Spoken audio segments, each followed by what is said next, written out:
LD Comics is a women-led Welcoming to All forum run by creators. We champion the graphic novel form, particularly works with an autobiographical voice. Our activity is towards supporting and equipping graphic novelists, especially but not exclusively people identifying as women. Established in 2009 by Sarah Lightman and Nicola Streeten as Ladies Do Comics, today LD Comics is run by a committee of published graphic novelists: Rachel Ball, Emma Burley, Lou Crosby, Wallace Eates and Nicola Streeten. From the start, the core of LDC's activity has been the monthly meetings, hosting presentations from invited guests to a public audience in a welcoming atmosphere for networking and making friends. The introduction of LDC online monthlies aims to replicate the joy and stimulation of our physical meetups. Everyone is welcome.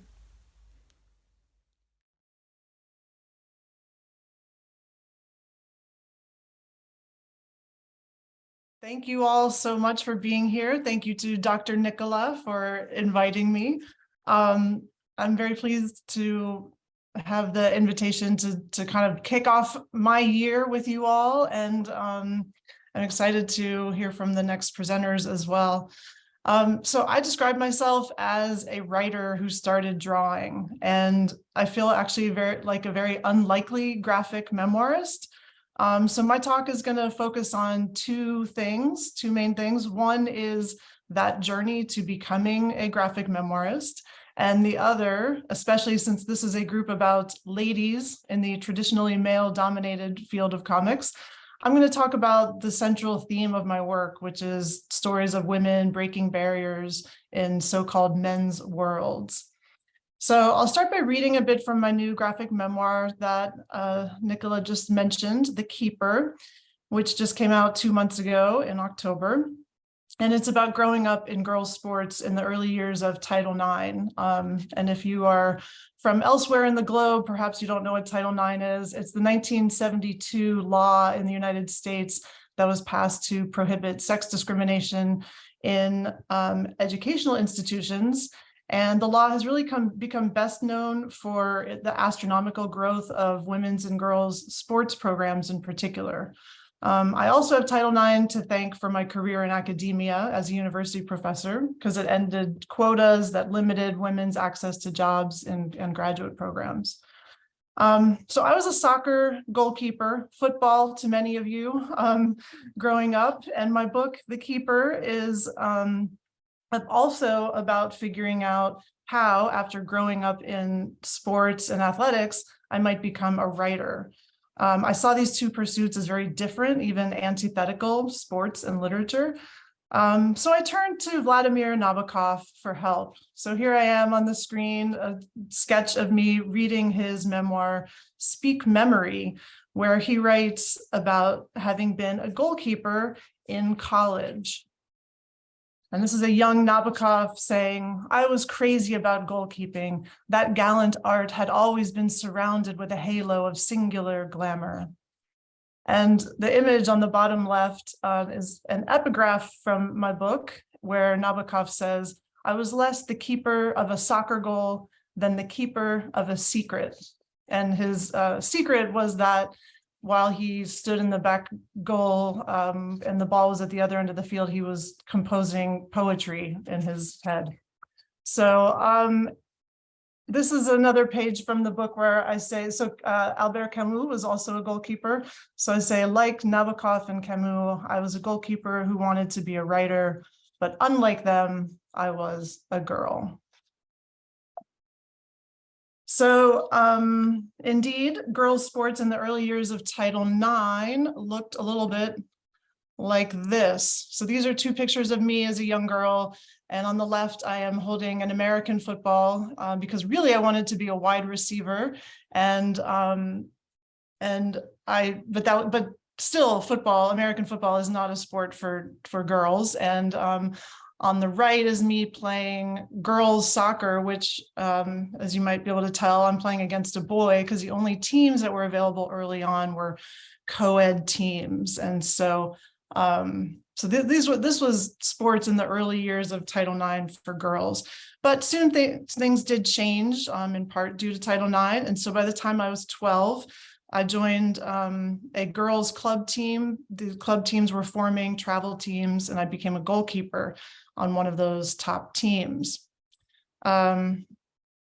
So this is the cover of my book, where I've drawn myself as a keeper in the front, and I've given myself a team full of women who helped get Title IX to pass, as well as some historical lady footballers from England that I'll talk a little bit more about later. And that's the table of contents. All right, so I'm just going to read from the beginning of the opening chapter now. The creation of the girls. Everyone knows how birds are created. Less is known about how birds become girls. Our flock came from the banks of the Ohio River. As with all girls, our wings were removed, or did they fall off? But we were given special gifts that few girls had before, and we had to learn how to use them. Mr. Ryan's video begins with a still shot, one of dozens of team photos we'll take over the years. Our uniforms have sashes, like we're all Miss America. I'm in the middle in blue, the keeper. Our team was the 1971 Cardinals, named for Ohio's state bird and the year we were all born. We spent the 1980s traveling in a flock to soccer tournaments. A flock of cardinals is called a radiance, and we were radiant. Every tournament we touched turned to gold. Mr. Ryan, a cyborg in cutoff jeans, recorded it all. In 1987, we competed in the U.S. Girls Nationals Tournament in Seattle. I was 16. My hair suffered from a combination of hairspray and sun-in. Seattle was as far from Ohio as I'd ever been. The top 4 teams in the country were there: California, Texas, New York, and us, Ohio. Everything was fancy. My teammates and I felt important because people other than Mr. Ryan filmed our games and interviewed us 2 at a time. Who will be the first to get pregnant? They asked. Who will be the first to get married? Who will have the most kids? These are the questions they asked the best girls soccer players in the nation. Not one of us said, "Are these the same questions you asked the boys' teams?" Maybe the questions weren't so far off. One of my teammates got pregnant the next year, and another the year after that. I was about to start dating the guy I would eventually marry and divorce. Most of us became teachers, nurses, stay-at-home moms. It makes me wonder, can different questions conjure different futures? What if they had asked, who will be the first to play on the women's national team? How many gold medals do you want to win? Who will be the first woman president? But in 1987, there was no Women's World Cup, no women's soccer in the Olympics.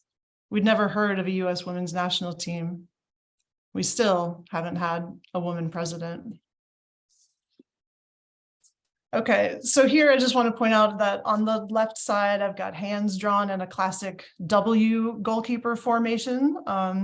And I address this elsewhere in the book, but here is where I really begin thinking about the power of hands in an athletic sense, in an artistic sense, and even in a kind of mystical fortune-telling sense. So I'm now going to jump ahead to a couple of pages from the end of the next chapter. In my early goalie days, I was still 30 years away from getting a tattoo of Leonora Carrington's sculpture, The Palmist, with its magical hands. It reminds me of the power of women and art. These days, I'm a writer and a professor, and my life is quiet, focused on books, art, and teaching. It's easy to feel far away from that girl on the soccer field.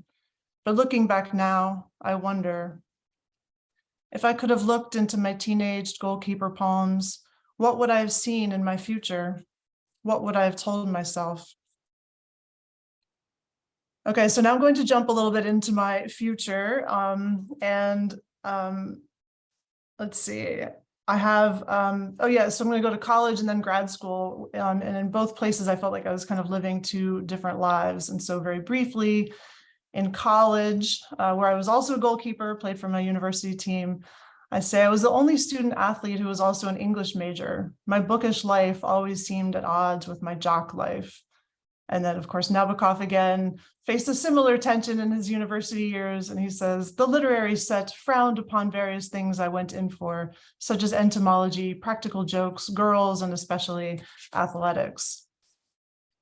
So then I go to grad school, and now I'm split between my literary studies and being a mother. So I was the only parent of a young child in my graduate program, and I talk about these two different lives where, like, in grad school, I'm workshopping stories, writing super long papers with really long titles on a Tangerine iMac, and having lunch with my literary idols like Laurie Moore. But then in my other life, I'm homeroom mom, birthday mom, and of course, soccer mom. So by now I have a 5-year-old and I've become her coach. So I am reflecting a bit on this with one of my favorite authors, Virginia Woolf. And I thought these were going to come up separately, but here they are. So in 1928, Virginia Woolf writes A Room of One's Own, and I quote from it, saying that in life and literature, the masculine values prevail, right? She says football and sport are, quote, important, I think inverted commas. And of course, football, she means what I think of as soccer. The worship of fashion is trivial. This is an important book, the critic assumes, because it deals with war. This is an insignificant book because it deals with the feelings of women in a drawing room. And I say, but oh, Virginia, I was guilty. Even though I agreed with her and I underlined my copy of A Room of One's Own, I said, I too believed that football was important. Sports were important. I'd learned that my whole life. My life as a woman and mother, on the other hand, often felt trivial and insignificant. Women's work. So I say I was getting angry. I was finding my voice. And that led then to my first book, and this is just kind of a medley of my first 2 books, all written with words. So on the left is my short story collection For Sale by Owner, where I was writing stories of baby showers and mermaid-themed birthday parties at Chuck E. Cheese Pizza, of a bride who swallows a fly at the altar, that kind of thing. And my second book, Lillian's Balcony, is set at Fallingwater, the house designed by Frank Lloyd Wright and commissioned by Lillian and Edgar Kaufman. And when you visit Fallingwater, you hear all about Mrs. Kaufman, whose design sense infused the interior of the house.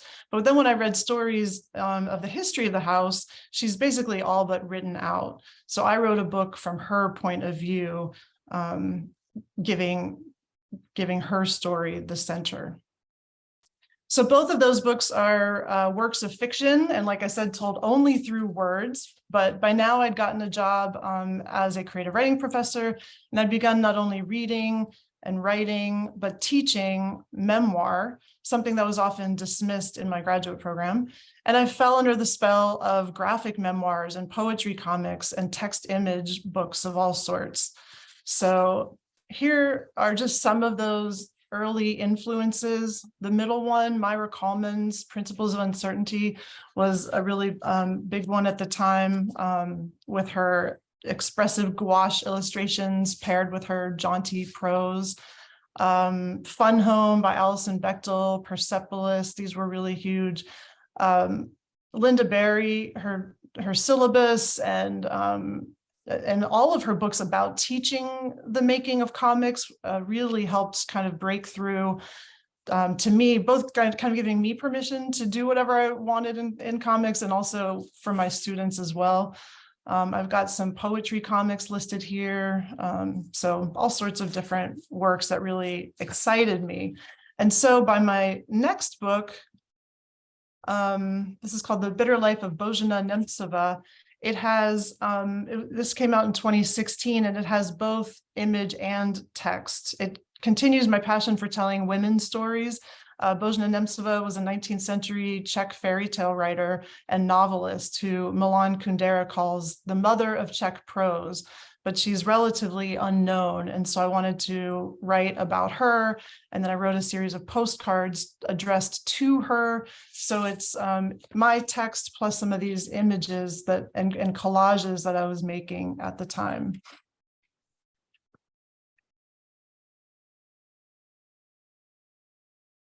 So by now, I'm obsessed with visual storytelling, and it's all that I want to do. And I know that the best way to do something is to get better at it, to learn about it, is to do it all the time. So speaking of New Year's resolutions, in 2018, I started drawing every day. I saw someone did that for 3 days, but you can get back to it. It's only January 16th. So in 2018, that's what I did. And at the end of the year, I reflected on that and asked the question, what happens when you commit to painting or any form of writing every day for a year? And I published an essay that included some of my drawings and some reflections on that. So I'm just going to give a snippet from that. You exist in the world differently. You see objects and shapes and colors in ways you've never seen before. You make things you would have never imagined making. You read differently. You misread. So I saw a woman with a sweatshirt that said Saunders, like her last name and a number, and I totally thought it said sadness. You think differently about writing. So these are some words by Milan Kundera that I put with some little paintings that I did. You think about art differently and poetry.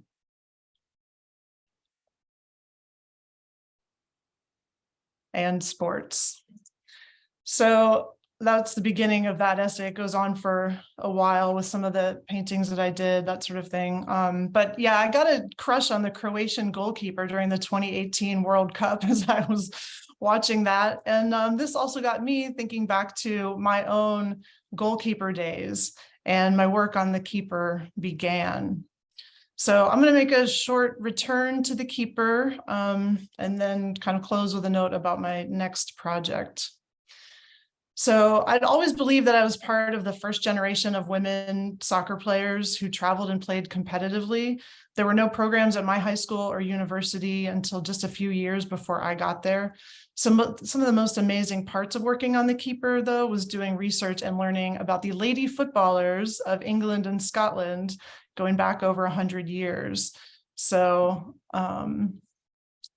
I learned that women's soccer as we know it began in 1881 with ladies football, and it began with a goalkeeper.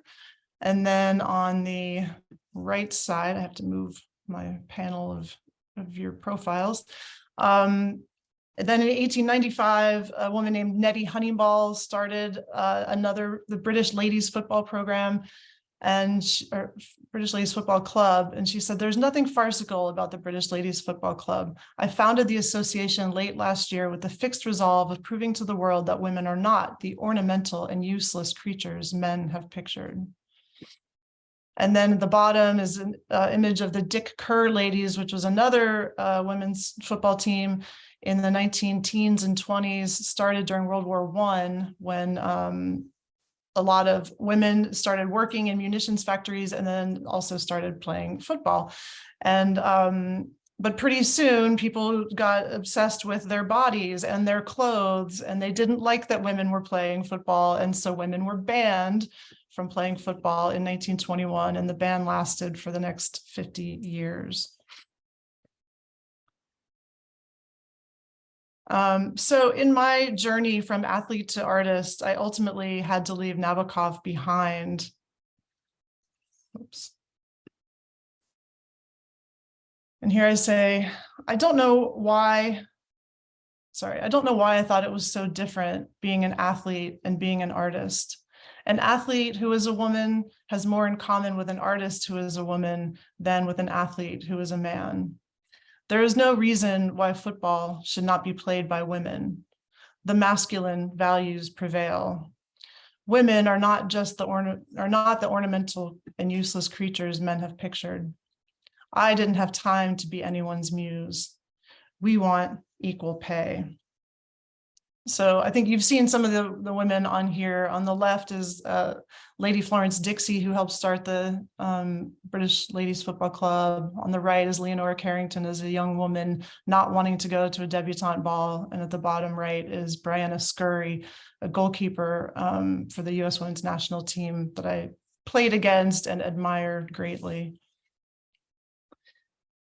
So I've had a bit of a different journey from athlete to writer to graphic memoirist, but I love telling these stories and have become a total evangelist for comics and visual storytelling in all forms. So the last thing I'll share is my next project, a book that I've been editing. We're going to share the cover of this book in the next week on social media, but you all here will be the very first to see the cover.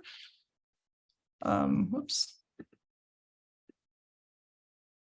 And this is called The Field Guide to Graphic Literature, Artists and Writers on Creating Graphic Narratives and Poetry, Comics, and Literary Collage. So I've been working with the amazing Tom Hart as a co-editor. We have 28 contributors with essays about their techniques and their process and full color examples of their work. And here are some of those examples. There's the list of contributors. The ones in bold are the ones on the screen here. So I'm very excited for that to come out in July. And thank you again to Dr. Nicola for this opportunity. And thanks to everyone for your attention.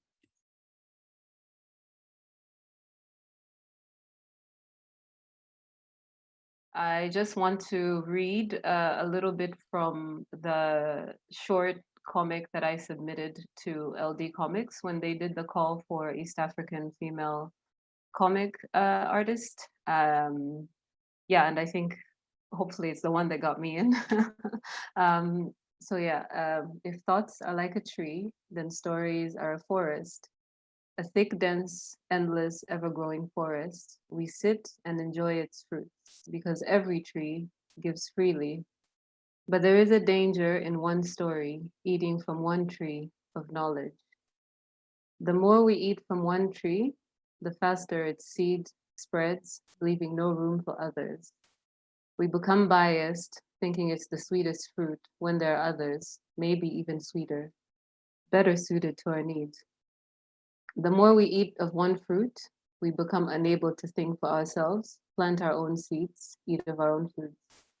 For there is no one ultimate knowledge that unites us all, but rather a collection of stories, thoughts, ideas, planted by our predecessors and ourselves. Some we hold closer than others, some we were taught to believe in, others were imposed on us, until we no longer knew that there was an infinite forest of ideas, filled with all we could imagine and beyond. We will never grow until we begin to taste the fruit of this infinite forest and accept that even in our lifetime, we will never taste it all. Yeah, so just to talk a little bit about me, as Nicola already said, Charity Atukunda, and I'm an artist based in Kampala, Uganda. I'm Ugandan, I was born here. Yeah, and I'm most of the time I'm as a visual artist, and most of my work often has similar themes, exploring identity, questioning the ideas, beliefs, and systems that govern our lives. And yeah, so when I was young, when I was a child, I was born in 1988. But in 96, my father, he was in America studying, but he decided to bring all of his children, there's 4 of us, and of course our mother, to the US. And he kind of had this dream for us to become as many immigrant children's parents do, doctors, lawyers, or engineers, but instead I really fell in love with art. So this is a picture of a young me reading Mrs. Piggle Wiggles, something like that. I don't quite remember the full title, but what would happen is during our summer vacations, he would drop us off at the library because yeah, he was just a very serious man. He was like, after your schooling, you study more, read more. Just he wanted us to really like expand our minds. He loved books. He also loved reading, so he kind of instilled that into us. But I found it really, really boring, and I would always end up in the library just kind of like looking at comic books, and some of these comic books were really like there were some huge influences on me. They were actually the first ones that I truly delved into that I loved.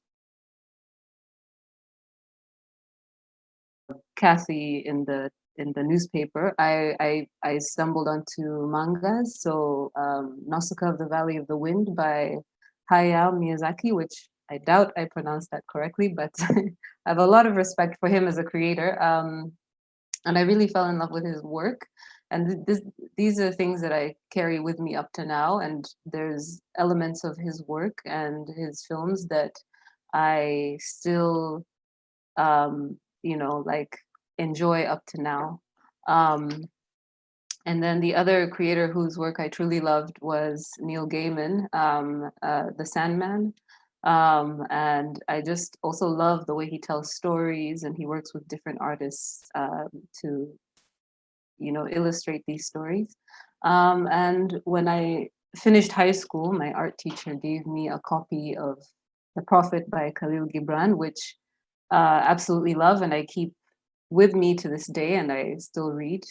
And the things that really influence me about these types of work that I feel like that also tend to draw me to other works, because there are numerous influences or things that I love and I enjoy. I think I saw Persepolis also in the last slide that Kelsey did. But yeah, the things that appealed to me within these works, because they made an impression on me even at a very young age, was the use of course, mythology. And in Neil Gaiman's work, it was the first time I ever even saw Africans like African stories in a comic book. I love the art styles, and I really truly love the non-dualistic kind of approach to the work. The more common bad guy, good guy dynamic, but truly all their stories tend to focus on the complexity of the human condition and how we are as people, and things are not so black and white. And of course, they're within the genres of fantasy and science fiction, which are my favorite genres of all time.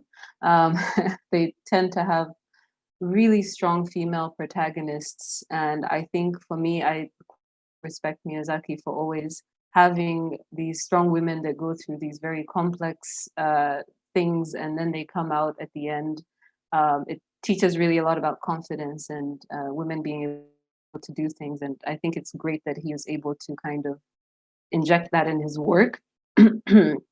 And of course, all of these stories are quite rich in detail. There's a lot of complex world building, poetry, compelling narratives. They are reflective and thought-provoking, and which is something that I think any great piece of art that truly touches me is thought-provoking. So all of these things truly kind of laid the foundation for my love for art, and I kind of became really serious about it in high school. And and then I continued on to university, but I didn't get to finish my university education in the US. I had to come back to Uganda. So just before I talk about Uganda, I'm going to read this comic. So these women, I'll explain just for context. So the women sitting on the bikes, basically they're saying, the man is like, oh, I don't like how they look at me like I'm a piece of meat. And then they're like, hey, my size, jangung kutwale ko. So that means like, let me take you somewhere, which is it's an sexual innuendo, like, let me take you. And then he's just like, I hate walking by Boda stages. They always say things I don't like. And then they're like, ha ha ha, we've embarrassed the little boy. And then, you know, another one is like, give me some Paco. And then he's just like, I can't listen to this trash. So this comic is one of the first little strips I made when I came back to Uganda.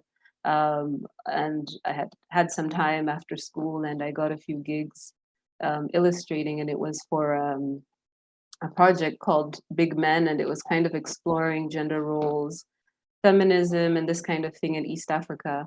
And I was chosen to illustrate, and it actually helped me get a lot more work after people saw it. Because I'd always loved comics, and I'd made a few in my own art books, like in my sketchbooks.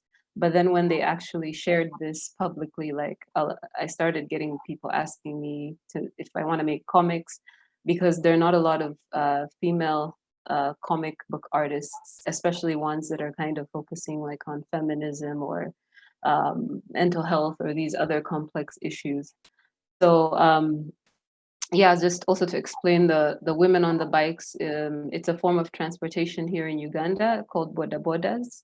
So basically, it's someone on a bike, on a motorbike, who will take you from point A to point B, wherever you're going, and it's quite cheap and affordable. Not very safe, but it's a very male-dominated trade. So it's almost always men that you will see. A bit at gender reversal here, or the reversal of gender roles. Yeah, so when I came back to Uganda, I kind of had quite a challenge in pursuing an artistic career at first, because the kind of education I received, I ended up going to a Christian university, which was a choice of my parents, because they're very Christian. And the kind of emphasis on the art education was more on creating art for tourism. So one of my teachers told me to paint my culture, but what he really meant was to paint this traditional Ugandan culture, something of my tribe maybe, because that's what sells, because that's what the external people who come into Uganda and they want something from Uganda, they want something that speaks to this way that Africa is still viewed, which is usually tends to be in traditional kind of aspect. They want to see huts and villages, and you know, like Uganda is quite modern, so it was a bit of a challenge for me. Um, and of course, within that experience of coming back to my own country was kind of getting a better understanding of my own culture, my context, and also finding my voice. And also kind of trying to really learn how to operate differently, because being in America, there's a myriad of things that I have learned, but of course, one of them it's such an individual culture, while everything is still so community based here. So there's so many dynamics of things that I'm constantly relearning, unlearning, um, about about the Eurocentric culture, and kind of trying to gain a deeper understanding of my own culture, especially when I had lived for so long without it. And there are no books that I could just read to just give me all this information. So it's kind of things I had to relearn about,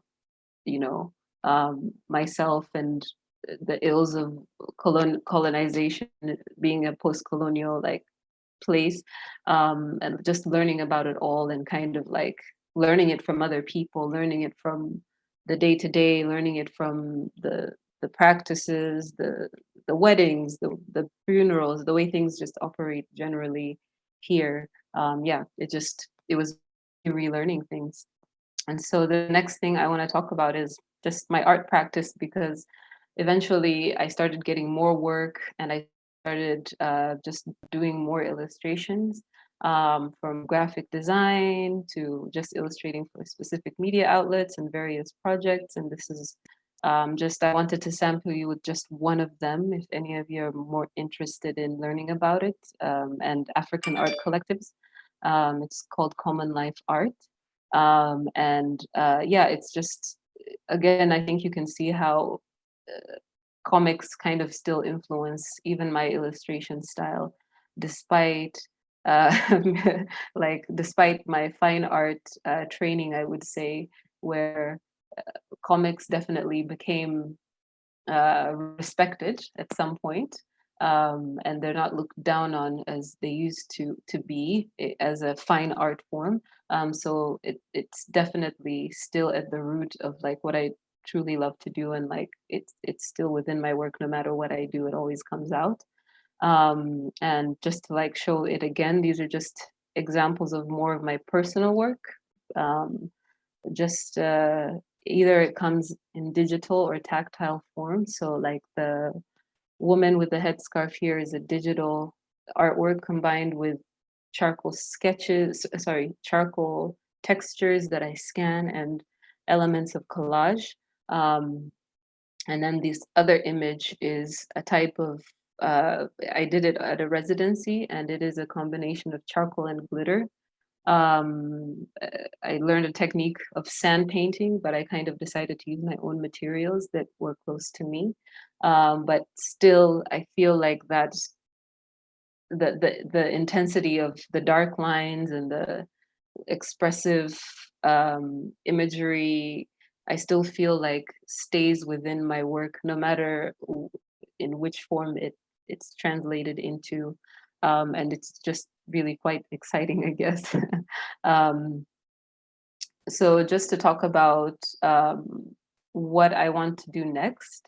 Um, as Dr. Nicola said, I'm currently working on this strange tree, which I'm thinking I should have put in the whole entire short comic because it's only 4 pages, so you guys could read it with me.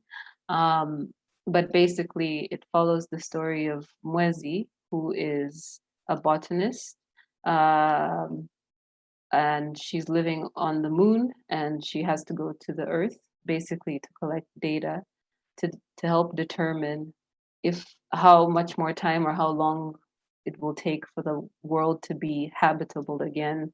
And she is a Ugandan, and she is kind of driven by these stories that her grandfather used to tell her of the earth. I guess let me just read it quickly.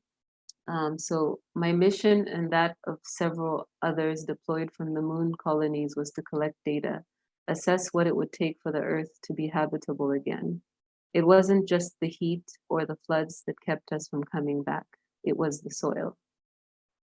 Gravity. So this is how it truly feels. It's far different from what I imagined. My grandfather told us many stories of the Earth, how it used to be. He spoke of how colonizing the stars was a losing battle. Our population on the moon were already dwindling. So the story I generated during the LD comics sessions I had with Dr. Nicola and Sani and the other artists. And it was really brilliant to be mind to life, because I've brought a few things to life and I've been able to start working on them. But it was really great to have the time and the feedback and also the financial support from winning the prize to be able to actually sit down and make something without having to worry about commissions and paying bills. So yeah, the strange tree is really like the direction I see it going in is not just following Mwezi's adventures on Earth and then having to go back to the moon, but also it's a collection of stories that aims to illustrate the challenges of not being able to live on our planet. What would life be like? It aims to imagine what dynamics of power would be at play in the future if we are not able to rely on the Earth's resources. And then given the amount of technology required to survive on the moon, who would be included, who would be left out? And this for me is particularly important because given that being on this continent and the issues that are arising with climate change that are constantly affecting us, I truly do worry about our future because we are not yet, we certainly are not as technologically capable as America, as China, as Germany. So the question is, when this time does come, and I think it will come if we don't stop global warming, and since they already started launching spaceships to go to the moon, and they're already starting to kind of look into actually building places on the moon, like what happens to us who are not within, we don't even come close within that bracket of technological advancement, not even in the next 50 years, I don't think. So what will happen to us? What will happen to these countries that don't have the same means? So I think it's really important to talk about that and to kind of truly reflect on sometimes what privilege and what materials and resources do for people. It also aims to remind us that wherever we go, despite our ingenuity, there are problems, unless confronted, that will always follow. So this is kind of, yeah, it's my baby at the moment. And I hope I can finish it and share it with you when it is finished. But yeah, thanks so much for listening. And if you have any questions, please do ask. Yeah. And that's my Instagram handle if anyone wants to reach out. I did not put my email, but I'm happy to share it.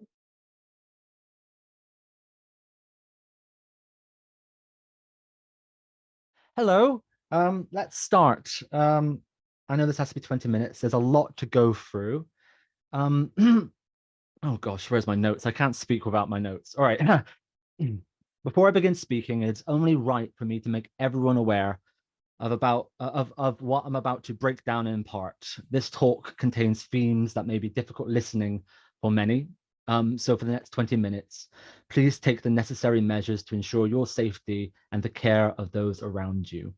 I will list a few organizations at the end of these slides that support, advise, and inform those who need it. So, hello, Nicola, the other speakers, but most importantly, you, the audience. It is more than an honor to be here today speaking to you. Rather, it is my duty and promise in this presentation to show you, from my personal experiences, how to reclaim your creative voice and the journey to publishing. Now, a few years ago, I was very fortunate enough to go to my first LDC event in real life. And there I am in the background, like a less hairy Bigfoot. And this photograph was taken in early 2020, down here in Plymouth, England. This was the first time I ever heard of this wonderful organization. I had no idea who Nicola Streeten, Rachel Ball, or any of the other founders were. But what I found was a space and a people who loved comics and the craft of making them, which for me it was a revelation in the most literal of senses. And I'll explain why. I really struggle with being around other people, being myself around other people. So it's hard being open creatively, you know. And why is that? To be blunt, in 2015, a man tried to kill me for being queer. The attempted murder happened for no real good reason, and it left me broken inside a little. It fractured my life, if you will. And this all took place just before my final year of university, where I was studying illustration, and the stress of educational results, going to court to prove my innocence, and a decreasing appreciation for my body and self-worth pushed me literally to the edge. In Fractures, the book I have with Colossive Press, I open it up with truthfully admitting to a health advisor about nearly taking my own life by jumping off the roof of the university.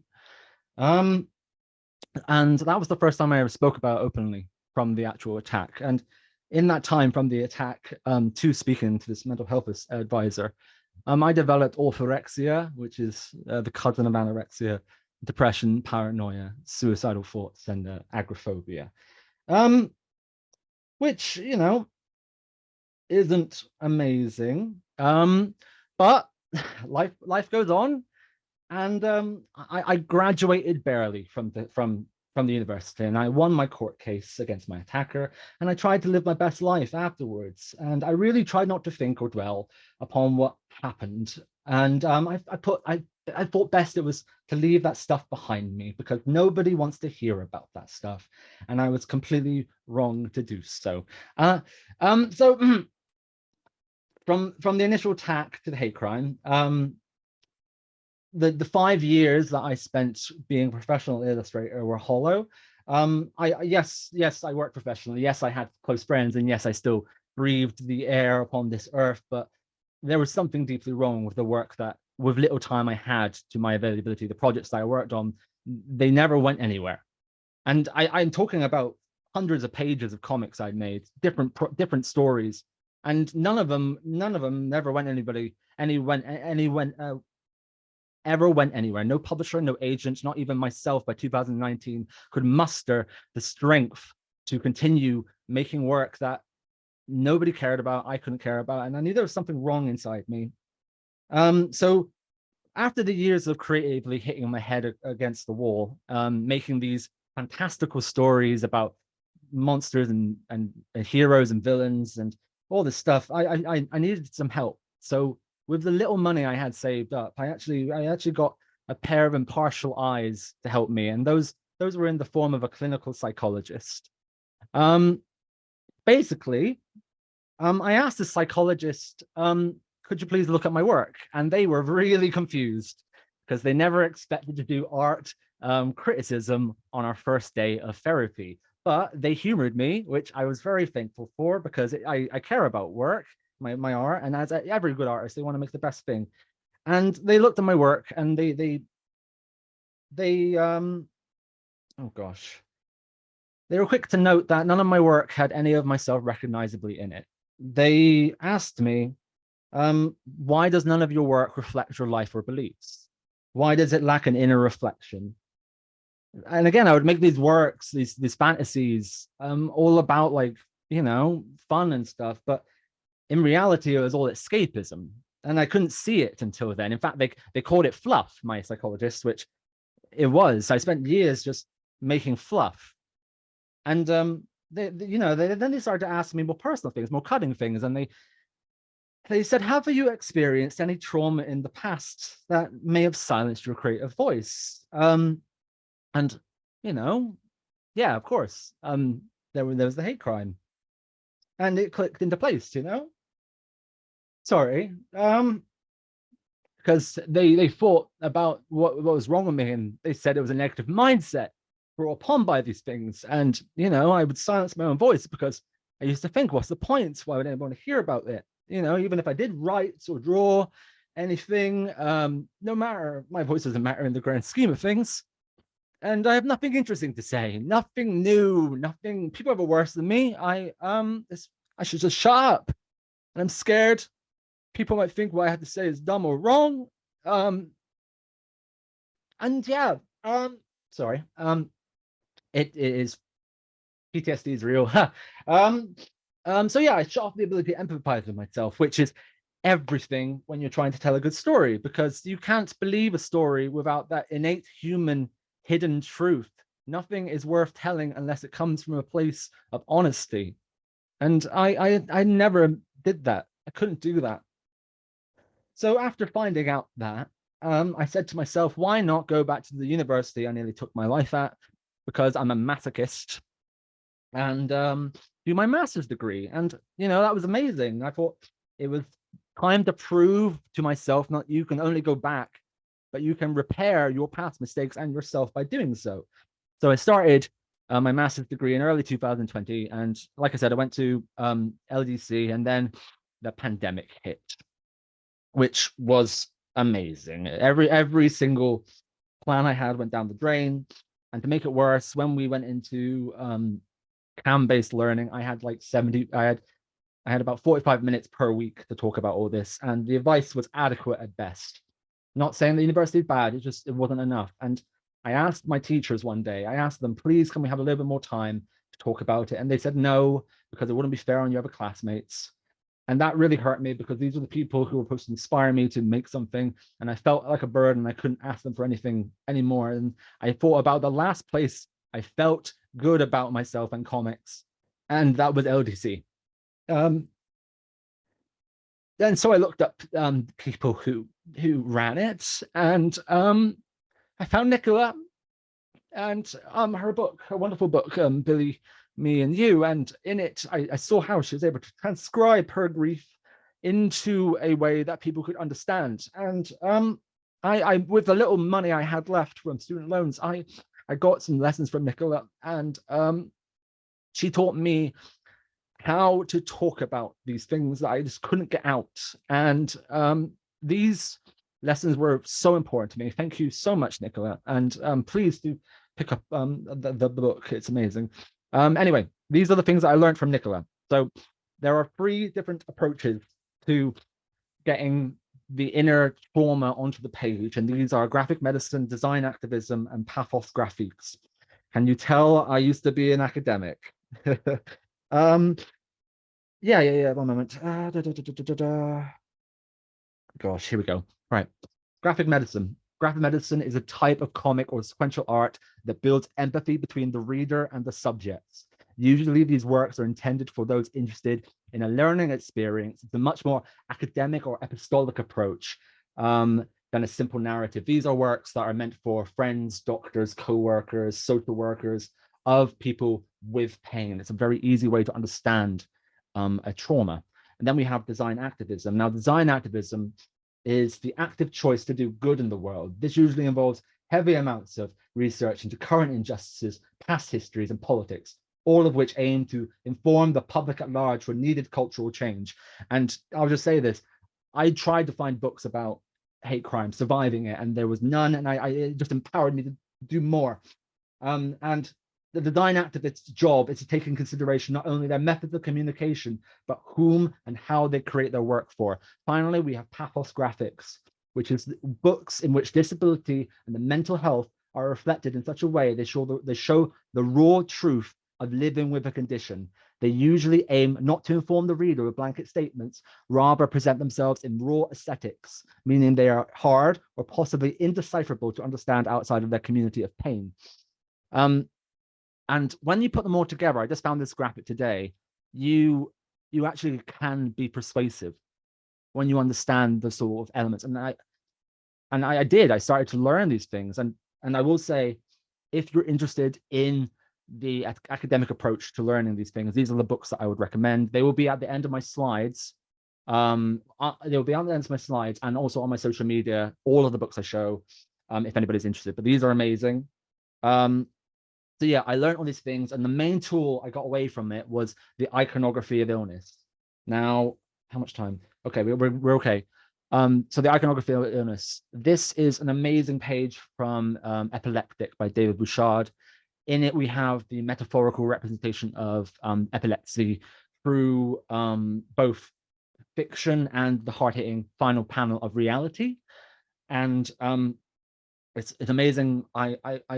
How people actually represent things. So like a physical fiction here is a presence, a monster. This is one of my favorite books by Katie Green, Lighter Than My Shadow. In it, Katie shows basically the inability to talk about something, and that problem is her anorexia, the anorexia that she's growing. Something that I understand personally. This is one of my favorite pages of comics because it replaces the speech bubble with what Katie is not saying, with what is in her mind, and it hangs over her like a cloud. It's beautiful. Finally, we have another book I recommend called Stitches by David Small. There's some very interesting approaches here. I like how David removed the boxes from the first 4 panels and then let it be a confusing image so you have to decipher it. But yeah, it's amazing. These are all these things I never understood how to do. And from researching these things, it just emboldened me just to sort of try out myself. And this is amazing because David actually abstracts his work into some sort of totemic symbol. So yeah, I learned these things, and with Nicola's help, with the time that I had available, I started to make fractures happen, and it was hard. It was really hard at the beginning. Oh gosh, okay. Yeah, it was really hard. And I'm going to read you some of the some finished pages from the new book. and some up and coming work, because it's split into 4 pieces. At the end of it, at the end of university, it was too long. It was 555 pages in length, and that's no good. So it's been really, really cool to work with Colossive Press, and I'll get on to them in a second, to talk about editing it down and finding the nuance and the details. So this is just as the attack happens, and Dorothy is the one saying, "Stop, I'm calling the police." And Ken's partner is the one saying, "Did you hear that? He's calling the police." And Ken, this man who just bashes my head into a skull, and I bleed quite badly. And I remember, I say, "Ack, get off," and I crack him one. And then, did you know it only takes 10 seconds to pass out from being choked? Blood choke, they call it. Just a fact I came across later. He took pleasure in strangling me. After the initial fire, I could see the cold satisfaction in his eyes. Then his hold on me tightened even more. It's very intimate to be held like that, to feel your life slipping away through another's hands. The control. I think I was close to dying here. I blacked out for a moment or two for sure, so much so that Dorothy had switched from phoning the police before asking for an ambulance. And Ken's partner was now pleading for him to stop, and I've never heard such a scared voice, and if I could have spoken, I would have sounded very similar. I did not want to die. My strength had failed me. Time was precious, and I had to get him off by any means necessary. And in the comic, I use a mug. But you know, the images conjured up from this, I would never have been able to create without these sort of learning experiences. And an image that comes back later, again, iconography of illness, is this bust he picked up and threw at my head after I looked away for a second. And I leapt at him. And in fact, this is one of my favorite panels. We danced in the air, 2 beasts with 1 bloody scream. I've never felt such rage. I've felt more alive than ever. Then he tripped backwards while I was on top of him, and we both hit the pavement outdoors together. And he was dragged away by his partner. But again, this sort of iconography, the bust, it broke, and this is how I felt. I felt broken inside because I was, and that's fine. But that is not the end of it, because obviously suffering trauma, you're going to have to deal with it. And I would go to bed every night, and this is what I would see. I'd just see, just death. And when you wake up, you see the bruises. You hide them, because that's all we can do. And then you just be alone with them. And the loneliness is addictive for a while, and then you get sucked in. And I was sucked into the pro-anorexia culture quite badly. Ana boys and Ana girls are prevalent. They're still prevalent on social media. And it's something that people don't really talk about, but it's there. And meanspiration, finspiration, calorie counting, how to purge yourself. I was sucked in by just how I felt about myself. I felt so weak. I needed to become strong, and I saw strength in these people, but I didn't understand they were bad. So the anorexia got, you know, I kept reaching into myself to try and find something in there, but I couldn't find anything except, you know, food. But I just got worse and worse. I lost so much weight. I passed out a few times at the gym. And I thought I was fine. I kept telling everyone I was fine. And it got really bad, and I tried to jump off the roof of the university. Anyway, after that, it was the court, because, you know, I was building up to it. The guy that attacked me said that I attacked him first, and he was a well-known homophobe, but we still had to go to court. And I'm scared enough talking about myself and now, like, imagine what I felt like then. This is how I felt. Reality wasn't there. It's a nervous wreck. I had to be pushed into court because this is how I felt. I just felt like I was going to hell. And there it was. There's my attacker. And that will be in the later books. But yeah, so if you want to actually get your stuff out, how do you do it? I recommend making a pitch package. I recommend seeing how Pendleton Moore did it. It's one of my favorite ways because it's so fun. But yeah, these are great. Do that. or you don't need to do that. They come to you. These are individuals who made work that was later found by a publisher, and that's a cool way.